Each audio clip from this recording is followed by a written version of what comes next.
The Jungle Book by Rudyard Kipling. Chapter 5 Rikki Tikki Tavi. At the hole where he went in, Red-Eye called to Wrinkle-Skin. Hear what little Red-Eye saith: "Nag, come up and dance with Death! Eye to eye and head to head, keep the measure, Nag. This shall end when one is dead. At thy pleasure, Nag. Turn for turn and twist for twist, run and hide thee, Nag. Ha! The hooded Death has missed. Woe betide thee, Nag."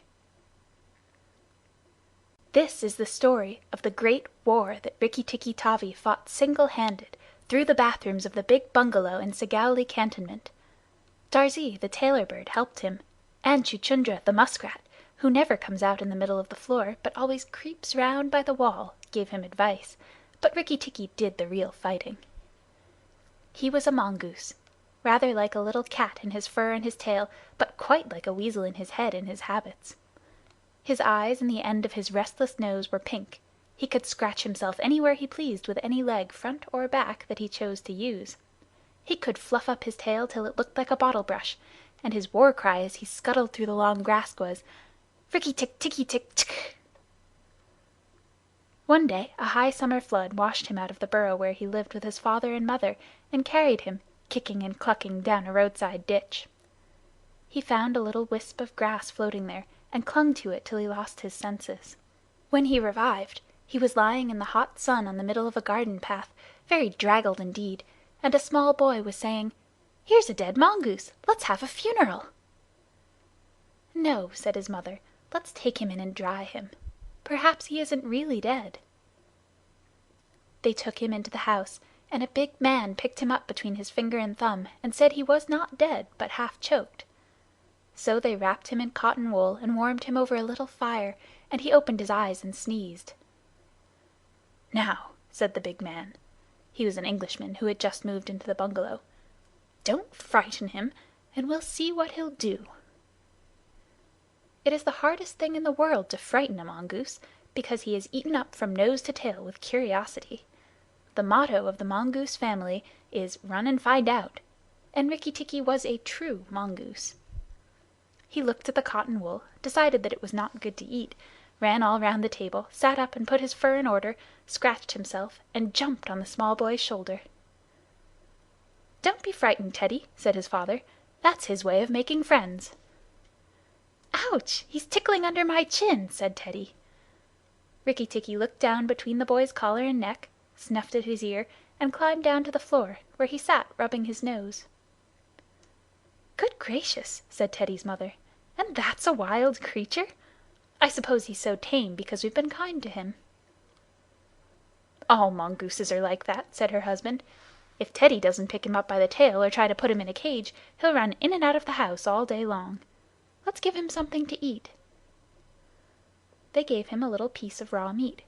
Rikki Tikki liked it immensely, and when it was finished he went out into the veranda and sat in the sunshine and fluffed up his fur to make it dry to the roots. Then he felt better. "There are more things to find out about in this house," he said to himself, "than all my family could find out in all their lives. I shall certainly stay and find out." He spent all that day roaming over the house. He nearly drowned himself in the bathtubs, put his nose into the ink on a writing table, and burnt it on the end of a big man's cigar, for he climbed up in the big man's lap to see how writing was done. At nightfall he ran into Teddy's nursery to watch how kerosene lamps were lighted, and when Teddy went to bed Rikki Tikki climbed up too.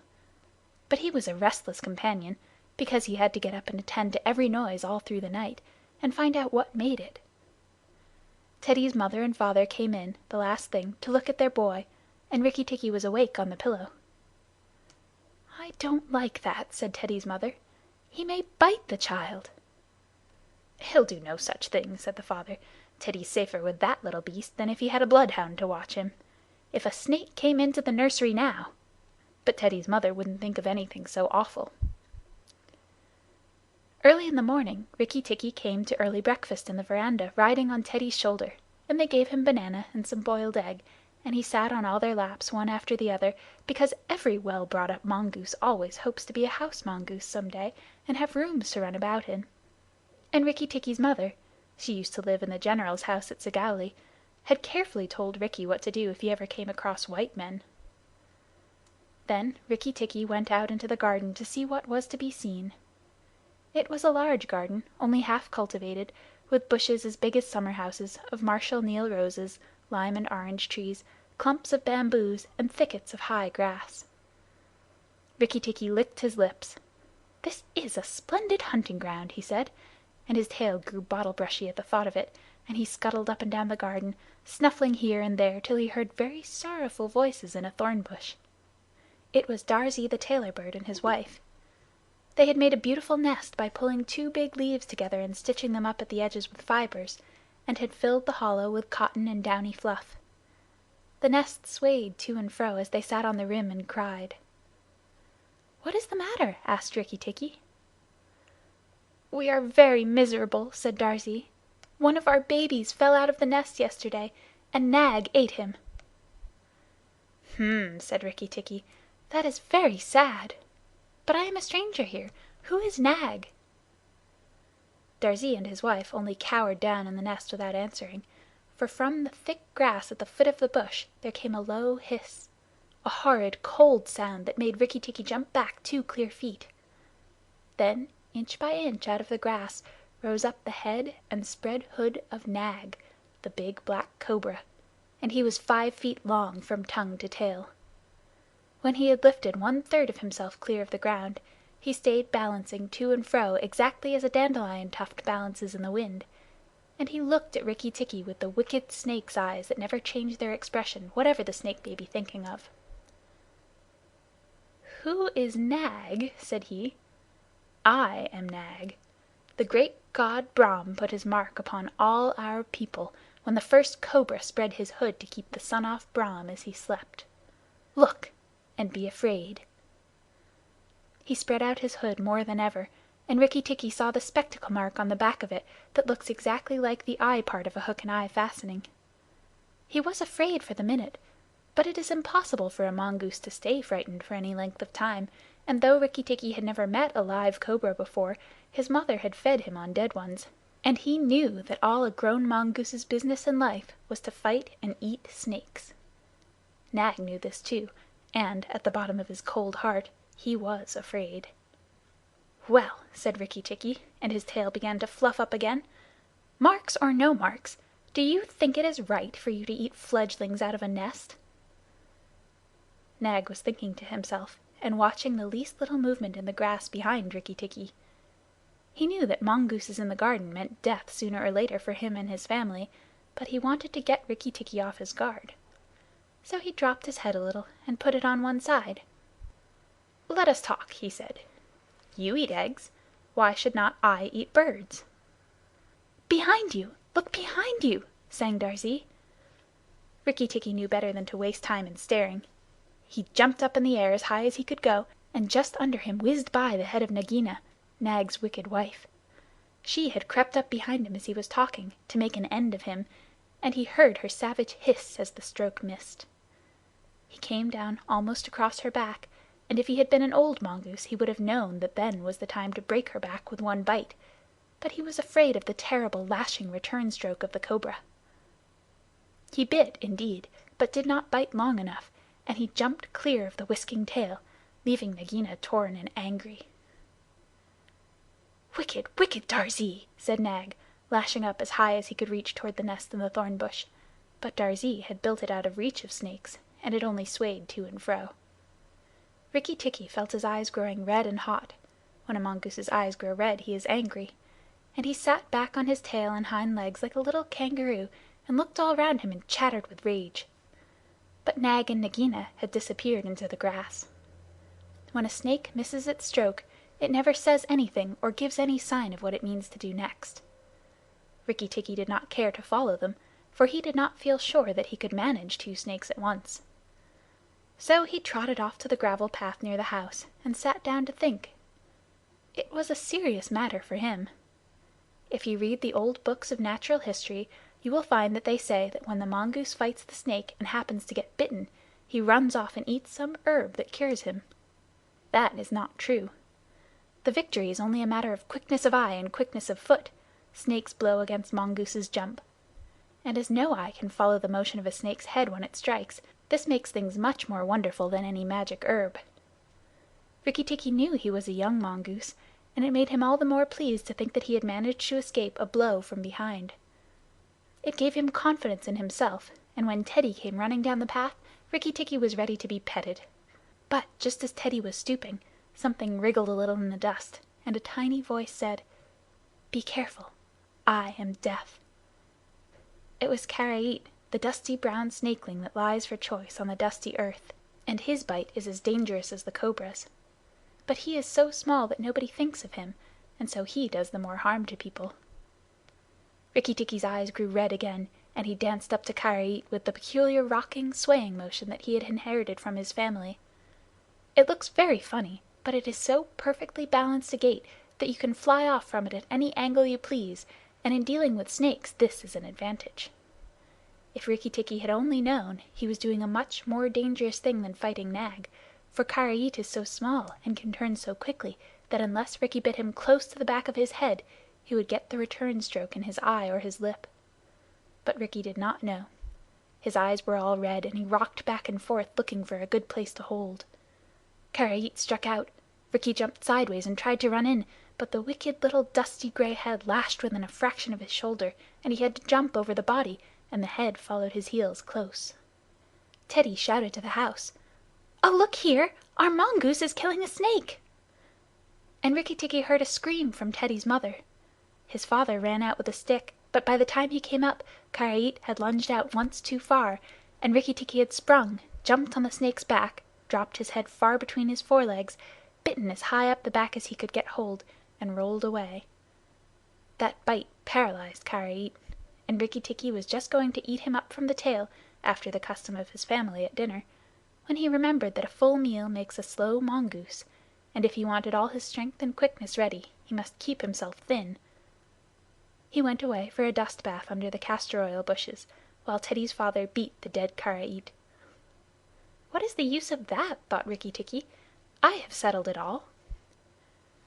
And then Teddy's mother picked him up from the dust and hugged him, crying that he had saved Teddy from death, and Teddy's father said that he was a providence, and Teddy looked on with big scared eyes. Rikki Tikki was rather amused at all this fuss, which of course he did not understand. Teddy's mother might just as well have petted Teddy for playing in the dust. Rikki was thoroughly enjoying himself. That night at dinner, walking to and fro among the wine glasses on the table, he might have stuffed himself 3 times over with nice things. But he remembered Nag and Nagaina, and though it was very pleasant to be patted and petted by Teddy's mother, and to sit on Teddy's shoulder, his eyes would get red from time to time, and he would go off into his long war cry of "Rick tick ticky ticky tick." Teddy carried him off to bed, and insisted on Rikki Tikki sleeping under his chin.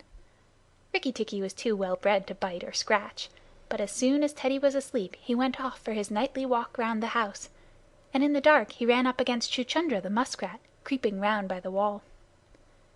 Chuchundra is a broken-hearted little beast. He whimpers and cheeps all the night, trying to make up his mind to run into the middle of the room, but he never gets there. "Don't kill me," said Chuchundra, almost weeping. "Rikki Tikki, don't kill me." "Do you think a snake killer kills muskrats?" said Rikki Tikki scornfully. "Those who kill snakes get killed by snakes," said Chuchundra, more sorrowfully than ever. "And how am I to be sure that Nag won't mistake me for you some dark night?" "There's not the least danger," said Rikki Tikki, "but Nag is in the garden, and I know you don't go there." "My cousin Chua the rat told me," said Chuchundra, and then he stopped. "Told you what?" "Hush! Nag is everywhere, Rikki Tikki. You should have talked to Chua in the garden." "I didn't, so you must tell me. Quick, Chuchundra, or I'll bite you." Chuchundra sat down and cried till the tears rolled off his whiskers.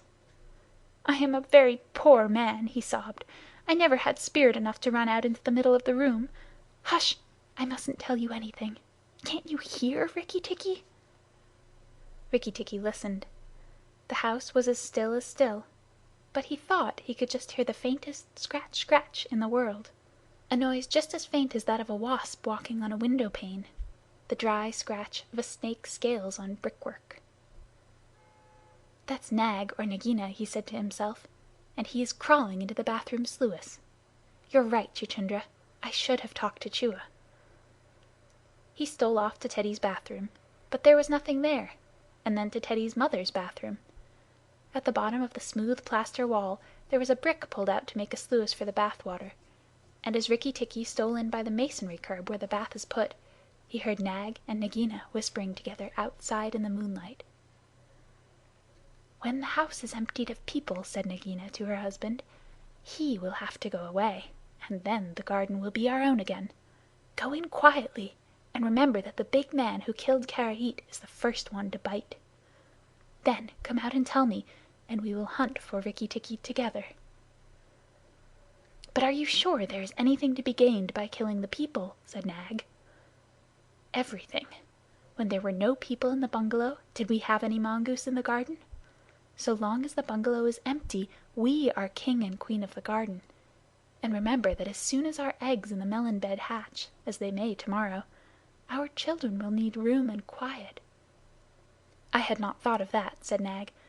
"I will go, but there is no need that we should hunt for Rikki Tikki afterwards. I will kill the big man and his wife, and the child if I can, and come away quietly. Then the bungalow will be empty, and Rikki Tikki will go." Rikki Tikki tingled all over with rage and hatred at this, and then Nag's head came through the sluice, and his 5 feet of cold body followed it. Angry as he was, Rikki Tikki was very frightened as he saw the size of the big cobra. Nag coiled himself up, raised his head, and looked into the bathroom in the dark, and Rikki could see his eyes glitter.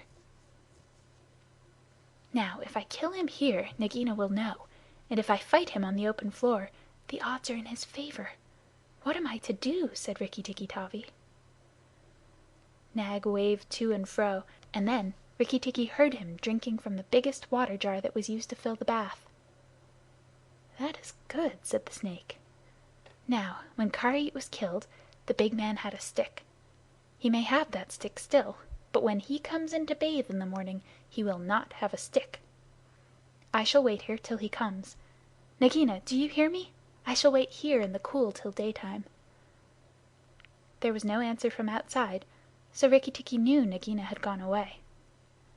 Nag coiled himself down, coil by coil, round the bulge at the bottom of the water jar, and Rikki Tikki stayed still as death. After an hour he began to move, muscle by muscle, towards the jar. Nag was asleep, and Rikki Tikki looked at his big back, wondering which would be the best place for a good hold. "If I don't break his back at the first jump," said Rikki, "he can still fight, and if he fights... Oh, Rikki!" He looked at the thickness of the neck below the hood, but that was too much for him, and a bite near the tail would only make Nag savage. "It must be the head," he said at last, "the head above the hood. And when I am once there, I must not let go." Then he jumped. The head was lying a little clear of the water jar under the curve of it, and, as his teeth met, Rikki braced his back against the bulge of the red earthenware to hold down the head. This gave him just 1 second's purchase, and he made the most of it. Then he was battered to and fro, as a rat is shaken by a dog, to and fro on the floor, up and down and round in great circles, but his eyes were red, and he held on as the body cart-whipped over the floor, upsetting the tin dipper and the soap dish and the flesh brush, and banged against the tin side of the bath. As he held, he closed his jaws tighter and tighter, for he made sure he would be banged to death, and, for the honor of his family, he preferred to be found with his teeth locked. He was dizzy, aching, and felt shaken to pieces when something went off like a thunderclap just behind him. A hot wind knocked him senseless, and red fire singed his fur. The big man had been wakened by the noise, and had fired both barrels of a shotgun into Nag just behind the hood. Rikki Tikki held on with his eyes shut, for now he was quite sure he was dead, but the head did not move, and the big man picked him up and said, "It's the mongoose again, Alice. The little chap has saved our lives now." Then Teddy's mother came in with a very white face, and saw what was left of Nag, and Rikki Tikki dragged himself to Teddy's bedroom, and spent half the rest of the night shaking himself tenderly to find out whether he really was broken into 40 pieces as he fancied. When morning came he was very stiff, but well pleased with his doings. "Now I have Nagina to settle with, and she will be worse than 5 nags, and there's no knowing when those eggs she spoke of will hatch. Goodness, I must go and see Darzee," he said. Without waiting for breakfast, Rikki Tikki ran to the thorn bush where Darzee was singing a song of triumph at the top of his voice. The news of Nag's death was all over the garden, for the sweeper had thrown the body on the rubbish heap. "Oh, you stupid tuft of feathers!" said Rikki Tikki angrily. "Is this the time to sing?" "Nag is dead, is dead, is dead!" sang Darzee. "The valiant Rikki Tikki caught him by the head and held fast. The big man brought the bang stick, and Nag fell in 2 pieces. He will never eat my babies again." "All that's true enough, but where's Nagina?" said Rikki Tikki, looking carefully round him. "Nagina came to the bathroom sluice and called for Nag," Darzee went on, "and Nag came out of the end of a stick. The sweeper picked him up on the end of a stick and threw him upon the rubbish heap. Let us sing about the great, the red-eyed Rikki Tikki!" And Darzee filled his throat and sang. "If I could get up to your nest, I'd roll your babies out," said Rikki Tikki. "You don't know when to do the right thing at the right time. You're safe enough in your nest there, but it's war for me down here. Stop singing a minute, Darzee." "For the great, the beautiful Rikki Tikki's sake, I will stop," said Darzee. "What is it, O killer of the terrible Nag?" "Where is Nagina for the 3rd time?" "On the rubbish heap by the stables, mourning for Nag. Great is Rikki Tikki with the white teeth." "Bother my white teeth! Have you ever heard where she keeps her eggs?" "In the melon bed on the end nearest the wall, where the sun strikes nearly all day. She hid them there weeks ago." "And you never thought it worth while to tell me? The end nearest the wall, you said." "Rikki Tikki, you are not going to eat her eggs?" "Not eat exactly, no. Darzee, if you have a grain of sense, you will fly off to the stables and pretend that your wing is broken, and let Nagina chase you away to this bush. I must get to the melon bed, and if I went there now she'd see me." Darzee was a feather-brained little fellow who could never hold more than one idea at a time in his head, and just because he knew that Nagina's children were born in eggs like his own, he didn't think at first that it was fair to kill them. But his wife was a sensible bird, and she knew that the cobra's eggs meant young cobras later on. So she flew off from the nest, and left Darzee to keep the babies warm and continue his song about the death of Nag. Darzee was very like a man in some ways. She fluttered in front of Nagina by the rubbish heap and cried out, "Oh, my wing is broken! The boy in the house threw a stone at me and broke it!" Then she fluttered more desperately than ever. Nagina lifted up her head and hissed, "You warned Rikki Tikki when I would have killed him. Indeed and truly you've chosen a bad place to be lame in." And she moved towards Darzee's wife, slipping along over the dust. "The boy broke it with a stone!" shrieked Darzee's wife. "Well, it may be some consolation to you when you're dead to know that I shall settle accounts with the boy. My husband lies on the rubbish heap this morning, but before night the boy in the house will lie very still. What is the use of running away? I am sure to catch you. Little fool, look at me." Darzee's wife knew better than to do that, for a bird who looks at a snake's eyes gets so frightened that she cannot move. Darzee's wife fluttered on, piping sorrowfully and never leaving the ground, and Nagina quickened her pace. Rikki Tikki heard them going up the path from the stables, and he raced for the end of the melon patch near the wall. There, in the warm litter above the melons, very cunningly hidden, he found 25 eggs, about the size of a bantam's eggs, but with whitish skins instead of shells. "I was not a day too soon," he said, for he could see the baby cobras curled up inside the skin, and he knew that the minute they were hatched they could each kill a man or a mongoose. He bit off the tops of the eggs as fast as he could, taking care to crush the young cobras, and turned over the litter from time to time to see whether he had missed any. At last there were only 3 eggs left, and Rikki Tikki began to chuckle to himself, when he heard Darzee's wife screaming, "Rikki Tikki, I led Nagina toward the house, and she has gone into the veranda, and oh, come quickly, she means killing!" Rikki Tikki smashed 2 eggs and tumbled backwards down the melon bed with the 3rd egg in his mouth, and scuttled to the veranda as hard as he could put foot to the ground. Teddy and his mother and father were there at early breakfast, but Rikki Tikki saw that they were not eating anything. They sat stone still, and their faces were white. Nagina was coiled up on the matting by Teddy's chair, within easy striking distance of Teddy's bare leg, and she was swaying to and fro, singing a song of triumph. "Son of the big man that killed Nag," she hissed. "Stay still. I am not ready yet. Wait a little. Keep very still, all you three. If you move, I strike, and if you do not move, I strike. Oh, foolish people who killed my Nag!" Teddy's eyes were fixed on his father, and all his father could do was whisper, "Sit still, Teddy. You mustn't move. Teddy, keep still." Then Rikki Tikki came up and cried, "Turn round, Nagina. Turn and fight."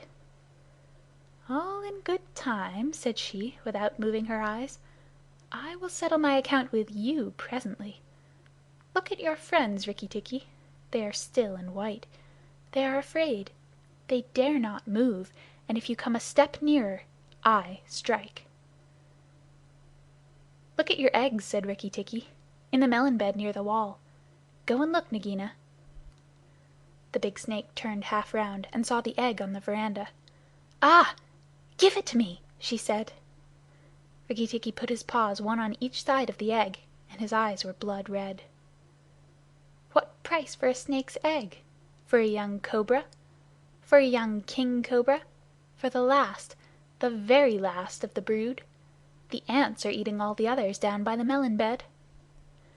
Nagina spun clear round, forgetting everything for the sake of the one egg, and Rikki Tikki saw Teddy's father shoot out a big hand, catch Teddy by the shoulder, and drag him across the little table with the teacups, safe and out of reach of Nagina. "Tricked! Tricked! Tricked! Rick-tick-tick!" chuckled Rikki Tikki. "The boy is safe, and it was I that caught Nag by the hood last night in the bathroom." Then he began to jump up and down, all 4 feet together, his head close to the floor. "He threw me to and fro, but he could not shake me off. He was dead before a big man blew him in two. I did it! Rikki Tikki tick tick! Come then, Nagina, come and fight with me. You shall not be a widow long." Nagina saw that she had lost her chances of killing Teddy, and the egg lay between Rikki Tikki's paws. "Give me the egg, Rikki Tikki. Give me the last of my eggs, and I will go away and never come back," she said, lowering her hood. "Yes, you will go away, and you will never come back, for you will go to the rubbish heap with Nag. Fight, widow! The big man has gone for his gun. Fight!" Rikki Tikki was bounding all round Nagina, keeping just out of reach of her stroke, his little eyes like hot coals. Nagina gathered herself together and flung out at him. Rikki Tikki jumped up and backwards.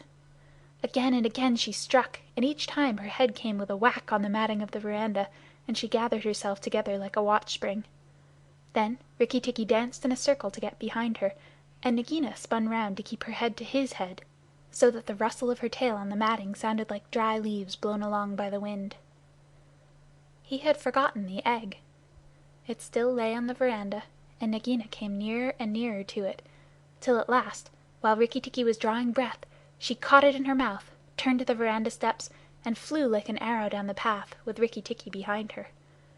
When the cobra runs for her life, she goes like a whiplash flicked across a horse's neck. Rikki Tikki knew that he must catch her, or all the trouble would begin again. She headed straight for the long grass by the thorn bush, and as he was running, Rikki Tikki heard Darzee still singing his foolish little song of triumph. But Darzee's wife was wiser. She flew off her nest as Nagina came along, and flapped her wings about Nagina's head. If Darzee had helped, they might have turned her, but Nagina only lowered her hood and went on. Still, the instant's delay brought Rikki Tikki up to her, and as she plunged into the rat-hole where she and Nag used to live, his little white teeth were clenched on her tail, and he went down with her, and very few mongooses, however wise and old they may be, care to follow a cobra into its hole. It was dark in the hole, and Rikki Tikki never knew when it might open out and give Nagina room to turn and strike at him. He held on savagely, and stuck out his feet to act as brakes on the dark slope of the hot, moist earth.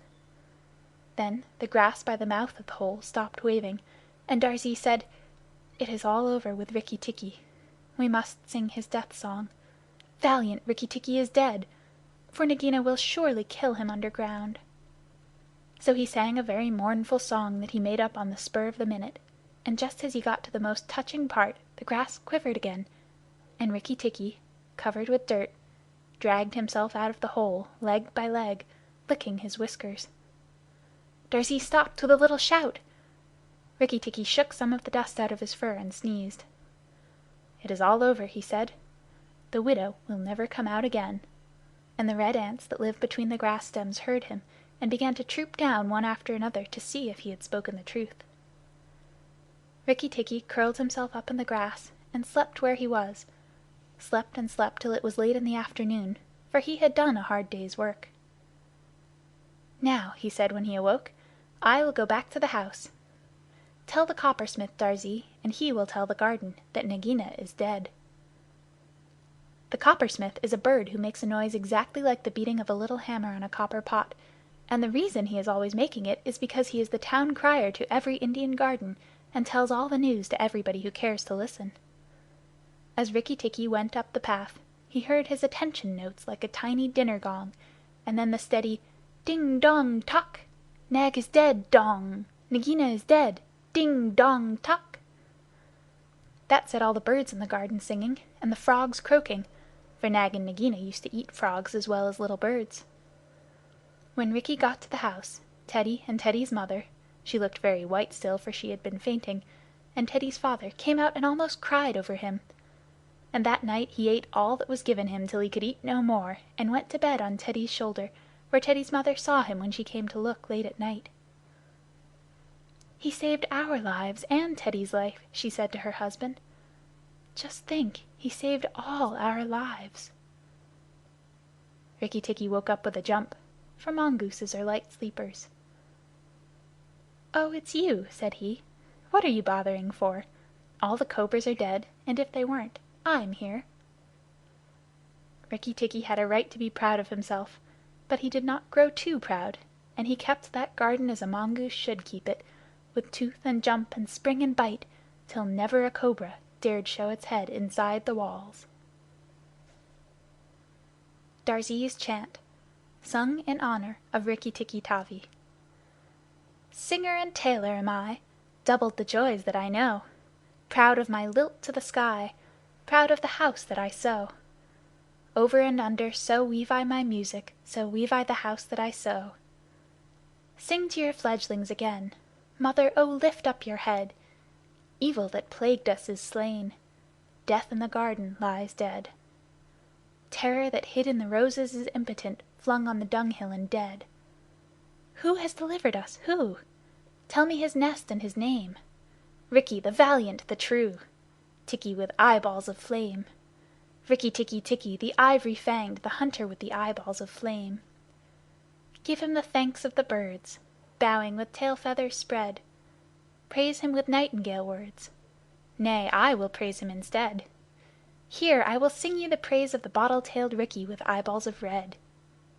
Here Rikki Tikki interrupted, so the rest of the song is lost. End of Chapter 5.